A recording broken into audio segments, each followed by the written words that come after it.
The Lloydminster by-election is scheduled for tomorrow.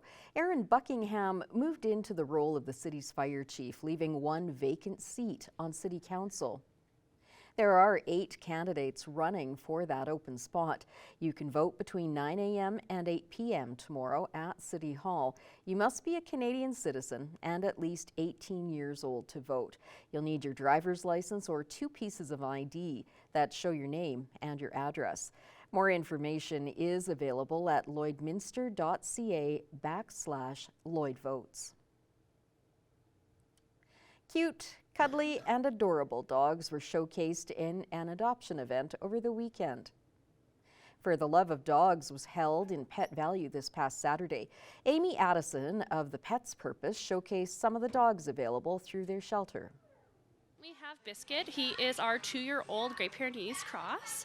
Then we have our Brutus here. He is a Rottweiler German Shepherd cross. And then we have 3 puppies, and they are actually Biscuit's puppies. So those ones are Great Pyrenees as well. Addison says For the Love of Dogs plays a big part in helping rescued animals find their home and family.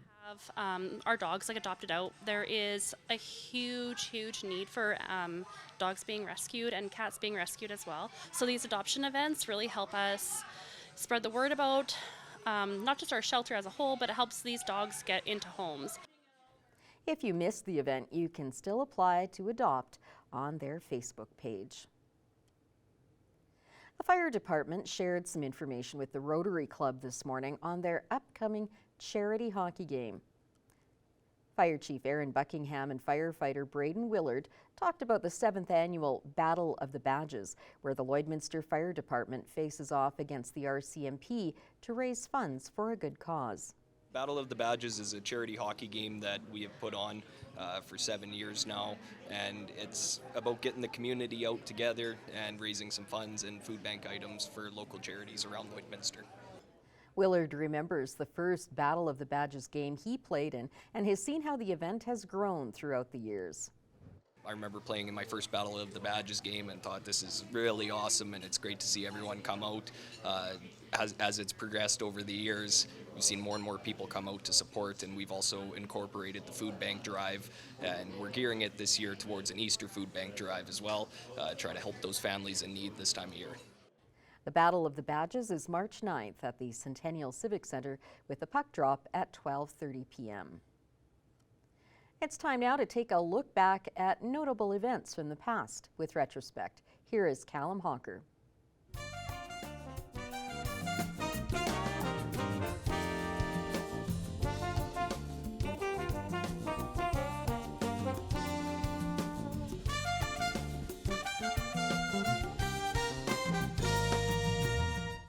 This week in Retrospect, we take it back to February of 1995 as a new dating service comes to the border city ahead of Valentine's Day.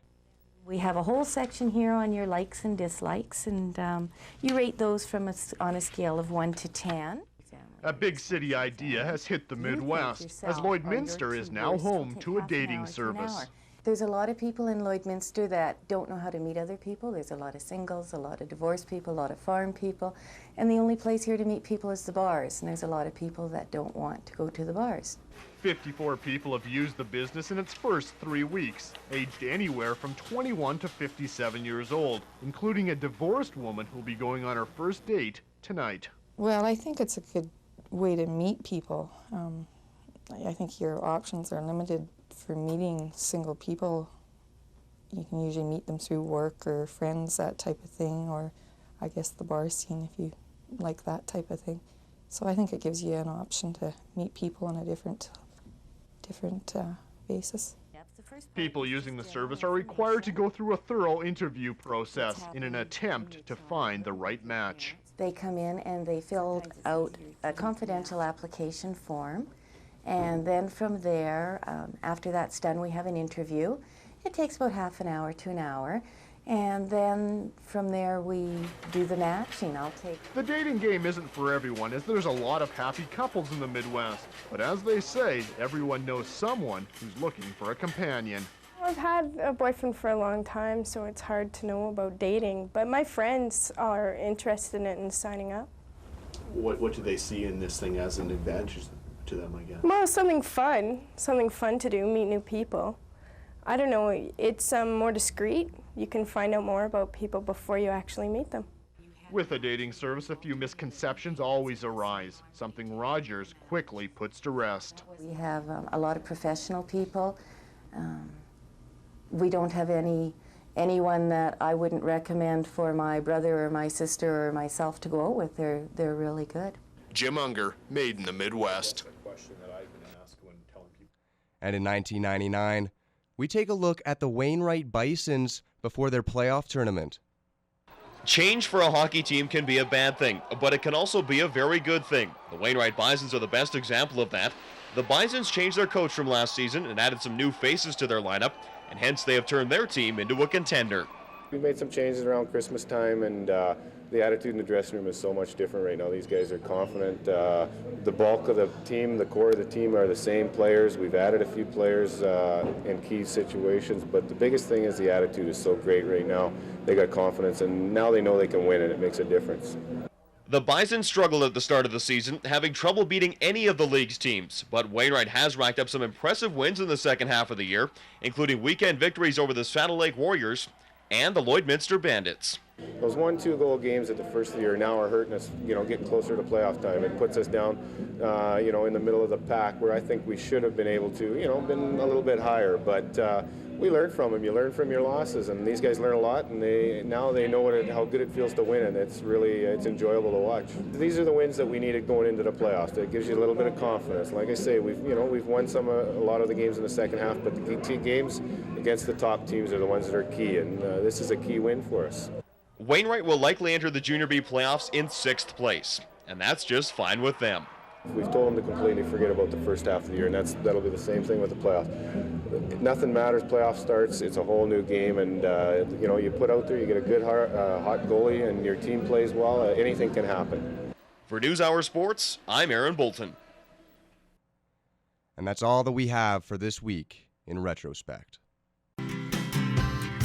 Retrospect is brought to you by Webb's Machinery. Find New Holland products at Webb's Machinery, your dealer in Vermilion, Vegreville, Lamont, Wainwright, St. Paul, and Consulate. Thomas Wildman is in now to join me with the weather. And Thomas, still pretty mild out. Are we going to see any specific changes coming up?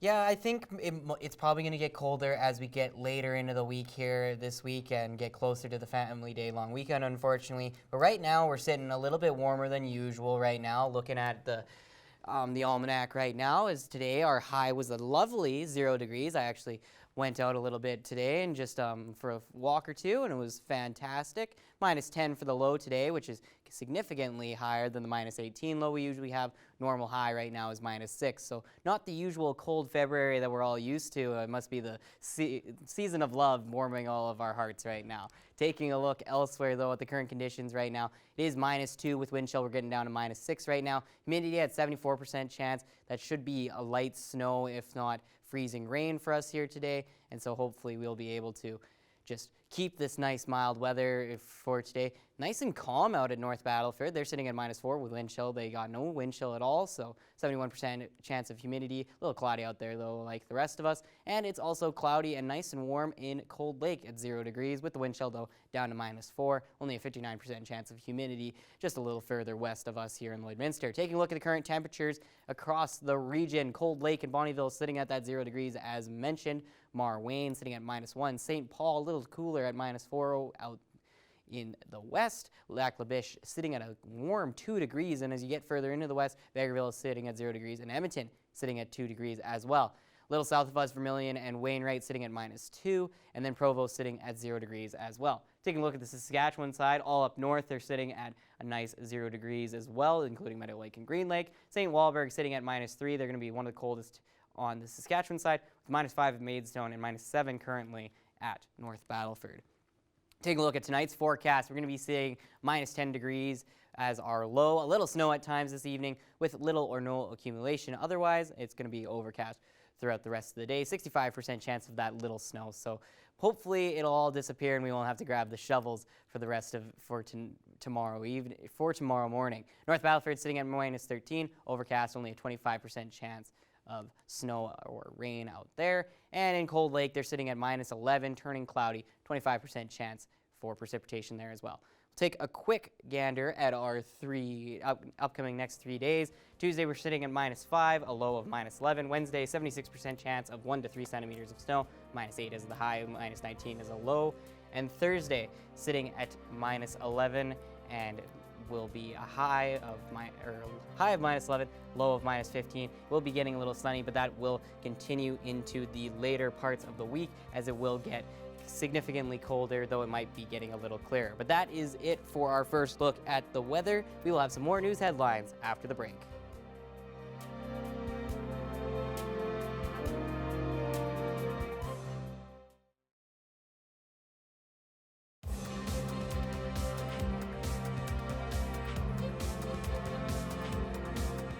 The Lloydminster Comprehensive High School is going to have a junior football team for the upcoming fall football season. Our Thomas Wildman has more on the new team. Today I'm joined by Kieran Link, the head coach of the Lloydminster Barons football team that is run in LCHS, and he is here today to talk about a new program that they're running, the Junior Barons football program out of LCHS. And so thank you so much for being with me today, Kieran, to talk about it. Thanks for having me. All right, Kieran, so what exactly is the Junior Barons football program that you guys are going to be offering coming up in next season? So the Junior Barons football program will be a football team with grade 8 and grade 9 kids. It'll be open to kids within LPSD and the surrounding areas. And it'll be a bantam football team. And so we're going to play in the Saskatoon Kinsman Football League. It's a 12-man tackle football league. And we'll play about 8 games a year. Half the games will be in Lloyd, half the games will be on the road in places like North Battleford, Saskatoon, Prince Albert. And it's an exciting opportunity for us now that we have the grade 9s over at the high school. We can expand our programming and offer tackle football for them. And so you mentioned that it's open to kids throughout all of LPSD. Just explain that a little bit to us so that people can know that they don't have to be going to LCHS to be on the team. That's right. So we'll have the grade 9 kids within LCHS, but there'll be students still in the middle schools, and they're available to come and play when they're in grade 8. And if they're living in Marshall or Kitscoty or Paradise Valley, those surrounding areas, they're welcome to play on the football team as well. And so you're, of course, the head coach of the main senior team. What exactly is the coaching going to look like for the junior team so far, and if you know any of how that's going to be looking? Yeah, so I'll be kind of overseeing all of this. There'll be Justin Kelly will be helping out with the offense, Cole Blocks, and will be helping out with the defense. There'll be other members within LPSD who will be helping coach, and there'll be community members that are going to help coach as well. So we're excited for our coaching staff. And one really big thing is that with this junior program, that'll be a great way to get kids introduced to playing high school level football and be able to be prepared as best as possible to join the Barons when they get older and are in the grade 10, 11, and 12 age. Yeah, absolutely. We're excited to install some similar schemes and systems that we run within our high school football program. Get them used to the culture of the Barons football program, kind of teach them some things like accountability, resilience, time management, character education that we can apply through football that will transfer over to themselves in life and in their studies as well. Awesome. And if people want to learn more information about this program from anywhere here in Lloydminster, part of the public school division, where is the best place for them to find out more about this great program? They can contact me at kieran.link@lpsd.ca, or they can give Lloydminster Comprehensive High School a phone call and I'll return their call. And then you also mentioned that there's going to be a parents meeting coming up. That's also probably going to be a great place to learn a lot of information as well. Absolutely. So this Thursday night in the Lloydminster Comprehensive School Library, we'll be having a meeting at 7:30 p.m. where we'll talk through our program and our philosophy and what that will entail. So the public's welcome to come to that meeting and learn more about Barons Junior Football. Fantastic. Thank you so much for all the information, Kieran, and I definitely look forward to covering some bantam level football coming up this summer and spring. It's time to take a look at all of the cute pet pictures that you've been sharing with us for our Pets of the Day.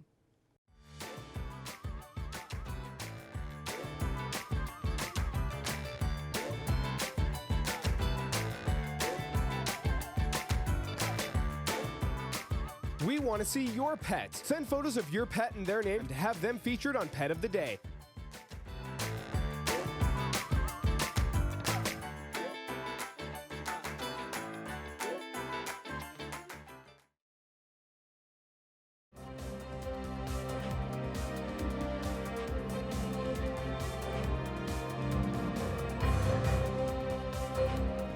I am here today with the Executive Director of the Lloydminster and District Chamber of Commerce, Terry Lynn Mackey. And Terry Lynn, thank you for joining me here today.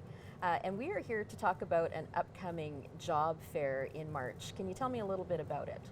Yeah, so the Lloydminster Chamber of Commerce has been hearing from our business community that they're facing some labor shortages. And so this gives us an opportunity to provide a platform for businesses to come in and recruit potential employees. So on the one hand, it's kind of great that there are positions available. Not so great for the people that are needing those people to fill in the slots. So you're hoping to bridge that gap, I take it, with this job fair. Yes. So this job fair we've been running this job fair for quite a few years. So last year we had 425 potential employees come out to visit the businesses that were at the job fair. So it gives an opportunity for businesses to do some recruiting with potential employees. I understand 400, that's a lot. What kinds of companies are booking spots for the fair? So right now we're just in the beginning phases of employees, our employers, our businesses booking the spots. So we have everything from energy sectors to ag to food service to there's all sorts of positions available. So it's from the very, very technical to maybe less so. Yeah. So something for everybody then. Yeah. So and the job fair is done with. There is a group of a committee that does it. So there's the Lloydminster Construction Association, Lakeland College, the Chamber, SIIT, Teams Alberta. I think that's everybody. Oh, the City of Lloydminster Economic Development. So we hit all industries that affect Lloydminster. That's great. So this is coming up, it is at the Gold Horse Casino in March. If a vendor hears this or sees this and they're interested in getting involved and being there to link up with some potential new employees, where do they go? So you can go to the Lloydminster Chamber of Commerce website, and there is a link there where you could register to be a vendor, or you could just contact the Chamber of Commerce office, and anybody in the office can help you get registered. All right. What is the cost to the vendors to sign up for a spot there? So members are $250 and non-members are $350. And the fair again goes from when to when? It goes from 11 a.m. till 5 p.m. on March 14th at the Gold Horse Casino. Okay, excellent. Well, thank you so much for your time today, Terry Lynn. I do appreciate it, and good luck with the fair. Thank you very much.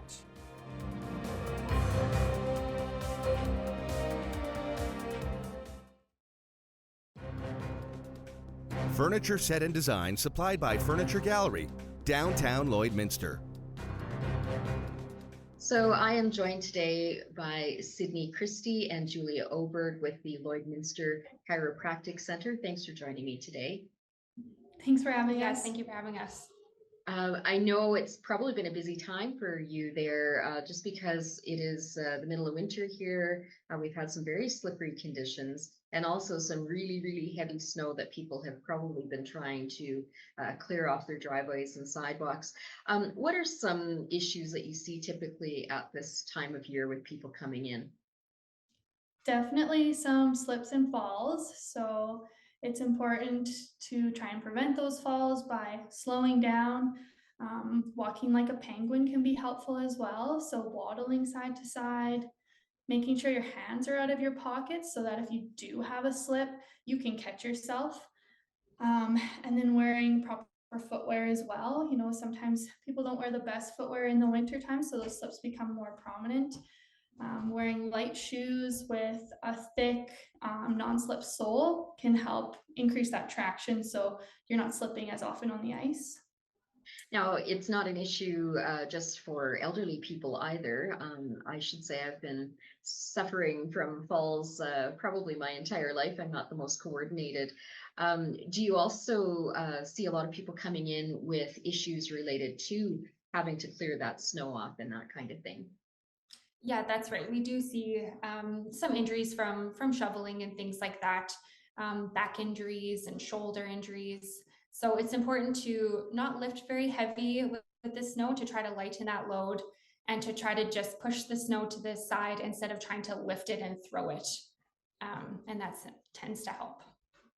Aside from, taking care while you're doing these tasks, are there things people could be doing to maybe strengthen their back in between times, just so that they're in decent enough shape to do these tasks? There are exercises that you can do for sure to help improve your balance and improve your strength. And you could always come to the clinic and ask one of us for some exercises that would be specific to you to help strengthen your back for sure. Excellent. I don't have any other questions for you. Is there anything that I didn't ask that you might want to touch on for our audience?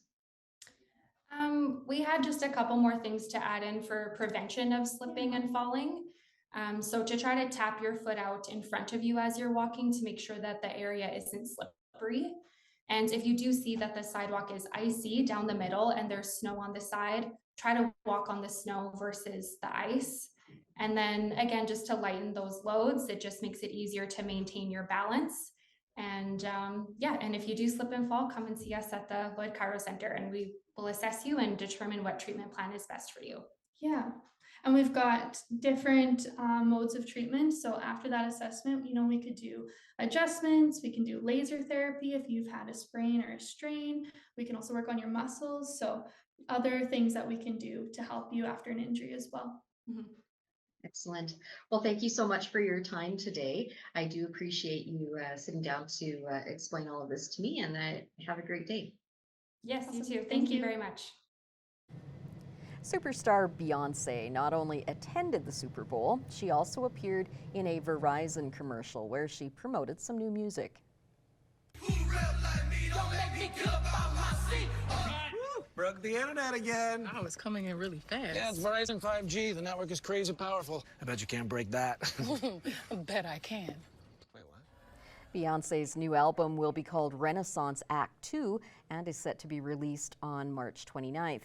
2 singles were released last night, Texas Hold'em and 16 Carriages.